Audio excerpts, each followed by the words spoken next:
Friends, ಎಲ್ರಿಗೂ ನಮಸ್ಕಾರ. Welcome back to my YouTube channel. ಇವತ್ತಿನ ವಿಡಿಯೋದಲ್ಲಿ ನಾನು ನಮ್ಮ ಹೇರ್ ಫಾಲ್ ಕಂಟ್ರೋಲ್ಗೋಸ್ಕರ ಮತ್ತು ನಮ್ಮ ಹೇರು ರೀಗ್ರೋತ್ ಆಗೋದಕ್ಕೋಸ್ಕರ ಸಿಂಪಲ್ಲಾಗಿ ಏರ್ ಆಯಿಲನ್ನು ಯಾವ ರೀತಿ ನಾವು ಪ್ರಿಪೇರ್ ಮಾಡ್ಕೊಳ್ಳೋದು ಅನ್ನೋದ್ರ ಬಗ್ಗೆ ತಿಳಿಸ್ಕೊಡ್ತಾ ಇದ್ದೀನಿ. ವಿಡಿಯೋ ಶುರು ಮಾಡೋದಕ್ಕಿಂತ ಮುಂಚೆ ಯಾರೆಲ್ಲ ನನ್ನ ಚಾನಲನ್ನು ಸಬ್ಸ್ಕ್ರೈಬ್ ಮಾಡದೆ ನೋಡ್ತಾ ಇದ್ದೀರಾ, ಪ್ಲೀಸ್ ಸಬ್ಸ್ಕ್ರೈಬ್ ಮಾಡಿ, ಹಾಗೆ ನನಗೆ ಸಪೋರ್ಟ್ ಮಾಡಿ ಅಂತ ಕೇಳ್ತಾ ಇದ್ದೀನಿ. ಬನ್ನಿ ವಿಡಿಯೋನ ಶುರು ಮಾಡೋಣ. ಮೊದಲನೇದಾಗಿ ನಾನಿಲ್ಲಿ ಒಂದು ಬೌಲನ್ನು ತೊಗೊಂಡಿದ್ದೀನಿ. ಇದಕ್ಕೇ ನಾನಿವಾಗ 1-2 ಟೇಬಲ್ ಸ್ಪೂನ್ ಆಗುವಷ್ಟು ಕೊಕೊನಟ್ ಆಯಿಲನ್ನು ತೊಗೋತಾ ಇದ್ದೀನಿ. ಕೆಲವೊಬ್ಬರು ಹೇರ್ಸು ತುಂಬಾ ತಿಕ್ಕಾಗಿರುತ್ತೆ, ಇನ್ನು ಕೆಲವೊಬ್ಬರು ಹೇರ್ಸ್ ಏನಾಗಿರುತ್ತೆ ಅಂದರೆ ತುಂಬಾ ತಿನ್ನಾಗಿರುತ್ತೆ. ನಿಮ್ಮ ಏರ್ ವ್ಯಾಲ್ಯೂಮ್ ಯಾವ ರೀತಿ ಇದೆ ಅಂತ ನೋಡಿಬಿಟ್ಟು ನೀವು ಆಯಿಲನ್ನು ಹೆಚ್ಚು ಕಡಿಮೆ ಮಾಡ್ಕೊಳ್ಳಿ.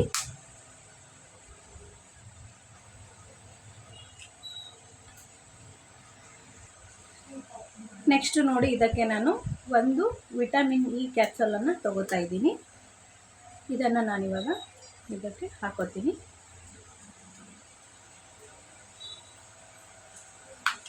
ಈ ಎರಡು ಎಣ್ಣೆನ ನೀಟಾಗಿ ಮಿಕ್ಸ್ ಮಾಡ್ಕೊಳ್ಳೋಣ.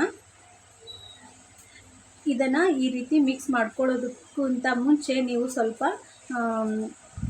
ಡಬಲ್ ಬಾಯ್ಲಲ್ಲಿ ಎಣ್ಣೆನ ನೀಟಾಗಿ ಸ್ವಲ್ಪ ಬಾಯ್ಲ್ ಮಾಡಬೇಕಾಗತ್ತೆ. ನಾನಿಲ್ಲಿ ಯಾವುದೇ ರೀತಿ ಆಯಿಲನ್ನು ಬಾಯ್ಲ್ ಮಾಡ್ತಾ ಇಲ್ಲ, ಡೈರೆಕ್ಟಾಗಿ ಹಾಗೆ ಅಪ್ಲೈ ಮಾಡ್ತಾ ಇದ್ದೀನಿ.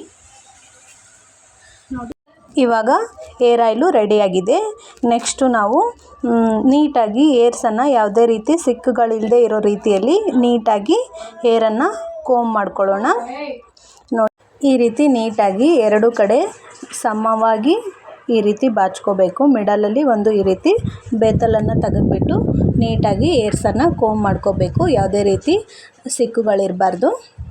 ನೋಡಿ, ಇವಾಗ ಏರನ್ನು ನೀಟಾಗಿ ಕೋಂಬ್ ಮಾಡ್ಕೊಂಬಿಟ್ಟು ನೆಕ್ಸ್ಟು ಡೈರೆಕ್ಟಾಗಿ ಆಯಿಲನ್ನು ಸ್ಕ್ಯಾಲ್ಪ್ಗೆ ಅಪ್ಲೈ ಮಾಡ್ಕೋಬೇಕು. ನಿಮ್ಮ ಹತ್ರ ಕಾಟನ್ ಇದ್ದರೆ ಅದನ್ನು ಯೂಸ್ ಮಾಡ್ಬೋದು. ನಾನಿಲ್ಲಿ ಯಾವುದೇ ರೀತಿ ಕಾಟನ್ನ ಯೂಸ್ ಮಾಡ್ತಾ ಇಲ್ಲ, ಹಾಗೆ ಕೈಲೇ ಅಪ್ಲೈ ಮಾಡ್ತಾಯಿದ್ದೀನಿ. ನಿಮ್ಮ ಮನೆಯಲ್ಲಿ ಯಾರಾದರೂ ಹೆಲ್ಪ್ಗೆ ಇದ್ದರೆ ತೊಗೊಳ್ಳಿ. ನಾನಿಲ್ಲಿ ಒಬ್ಬಳೇ ಅಪ್ಲೈ ಮಾಡ್ತಾಯಿದ್ದೀನಿ ಏರ್ ಆಯಿಲನ್ನು. ನೋಡಿ, ಈ ರೀತಿ ತಲೆಗೆಲ್ಲ ನೀಟಾಗಿ ಎಣ್ಣೆನ ಅಪ್ಲೈ ಮಾಡಬೇಕು. ನೋಡಿ, ತಲೆ ಎಲ್ಲ ಭಾಗಕ್ಕೂ ಸಹ ಎಣ್ಣೆ ನೀಟಾಗಿ ಅಪ್ಲೈ ಆಗಬೇಕು.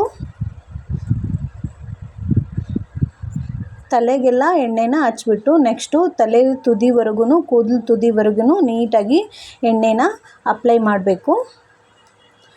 ನೋಡಿ, ಈ ರೀತಿ ಅಪ್ಲೈ ಮಾಡಿದ ನಂತರ ನೆಕ್ಸ್ಟು ಒಂದು 10 to 15 ಮಿನಿಟ್ಸು ನೀಟಾಗಿ ತಲೆಗೆ ಮಸಾಜನ್ನು ಮಾಡಬೇಕು. ಇದರಿಂದ ಬ್ಲಡ್ ಸರ್ಕ್ಯುಲೇಷನ್ ಚೆನ್ನಾಗಾಗುತ್ತೆ, ಹಾಗೆ ಬಾಡಿ ಹೀಟ್ ಇದ್ದರೆ ಅದು ಸಹ ಕಡಿಮೆ ಆಗುತ್ತೆ, ಮತ್ತು ನಮ್ಮ ಹೇರ್ಸು ರೀಗ್ರೋತ್ ಆಗಲಿಕ್ಕೆ ಹೆಲ್ಪ್ ಮಾಡುತ್ತೆ ಅಂತಲೇ ಹೇಳ್ಬೋದು. ನೋಡಿ, ಇವಾಗ ಪೂರ್ತಿ ತಲೆಗೆಲ್ಲ ಎಣ್ಣೆನ ಈ ರೀತಿ ನೀಟಾಗಿ ಅಪ್ಲೈ ಮಾಡಿಬಿಟ್ಟು ತಲೆಗೆ ಈ ರೀತಿ ಮಸಾಜನ್ನು ಮಾಡಬೇಕು.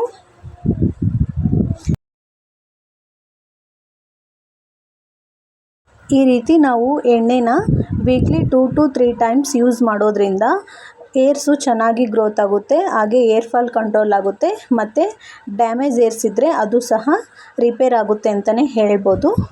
ನೋಡಿ, ಈ ರೀತಿ ನೀಟಾಗಿ ಒಂದು 10 to 15 ಮಿನಿಟ್ಸು ತಲೆಗೆ ಮಸಾಜ್ ಮಾಡಬೇಕು. ಇದರಿಂದ ಮೈಂಡು ರಿಲೀಫ್ ಅನಿಸುತ್ತೆ, ಹಾಗೆ ಬಾಡಿ ಹೀಟ್ ಕೂಡ ಕಡಿಮೆ ಆಗುತ್ತೆ ಅಂತಲೇ ಹೇಳ್ಬೋದು. ನೋಡಿ, ನಾನು ಪೂರ್ತಿ ಎಣ್ಣೆನ ಈ ರೀತಿ ಅಪ್ಲೈ ಮಾಡಿದ್ದೀನಿ. ತಲೆ ಕೂದಲಕ್ಕೆಲ್ಲನೂ ಸಹ ಎಣ್ಣೆ ನೀಟಾಗಿ ಅಪ್ಲೈ ಆಗಿದೆ. ಈ ಆಯಿಲನ್ನು ನಾವು ನೈಟಲ್ಲಿ ಅಪ್ಲೈ ಮಾಡ್ಕೊಂಬಿಟ್ಟು ಮಾರ್ನಿಂಗಲ್ಲಿ ಹೆಡ್ ಬಾತ್ ಮಾಡಿದರೂ ನಡೆಯುತ್ತೆ. ಇಲ್ಲ ಅಂದರೆ ಸ್ನಾನಕ್ಕೆ ಹೋಗೋದಕ್ಕಿಂತ ಮುಂಚೆ 1 hour ಬಿಫೋರು ಈ ರೀತಿ ಎಣ್ಣೆನ ಅಪ್ಲೈ ಮಾಡ್ಕೊಂಬಿಟ್ಟು ನೆಕ್ಸ್ಟು ಹೆಡ್ ವಾಶ್ ಮಾಡಿದರೂ ನಡೆಯುತ್ತೆ. ನಾನು ಈ ರೀತಿ ಎಣ್ಣೆನ ಅಪ್ಲೈ ಮಾಡಿಬಿಟ್ಟು ಯಾವುದೇ ರೀತಿ ಮತ್ತೆ ನೆಕ್ಸ್ಟು ತಲೆನ ಬಾಚೋದಕ್ಕೆ ಹೋಗೋದಿಲ್ಲ. ಈ ರೀತಿ ನೀಟಾಗಿ ಕೂದಲನ್ನು ಕಟ್ಬಿಡ್ತೀನಿ, ನೆಕ್ಸ್ಟು ಹೆಡ್ ವಾಶ್ ಮಾಡ್ತೀನಿ. ಇವತ್ತಿನ ವಿಡಿಯೋನ ನಾನು ಇಲ್ಲಿಗೆ ಮುಗಿಸ್ತಾ ಇದ್ದೀನಿ. ಈ ವಿಡಿಯೋ ನಿಮಗೆ ಸ್ವಲ್ಪನಾದರೂ ಇಷ್ಟ ಆದರೆ ಪ್ಲೀಸ್ ಲೈಕ್ ಮಾಡಿ, ಶೇರ್ ಮಾಡಿ, ಹಾಗೆ ನನ್ನ ಚಾನಲನ್ನು ಸಬ್ಸ್ಕ್ರೈಬ್ ಮಾಡಿಕೊಂಡು ಸಪೋರ್ಟ್ ಮಾಡಿ. ಮತ್ತೆ ಸಿಗೋಣ ನೆಕ್ಸ್ಟ್ ವಿಡಿಯೋದಲ್ಲಿ. ಎಲ್ರಿಗೂ ನಮಸ್ಕಾರ. Thank you for watching.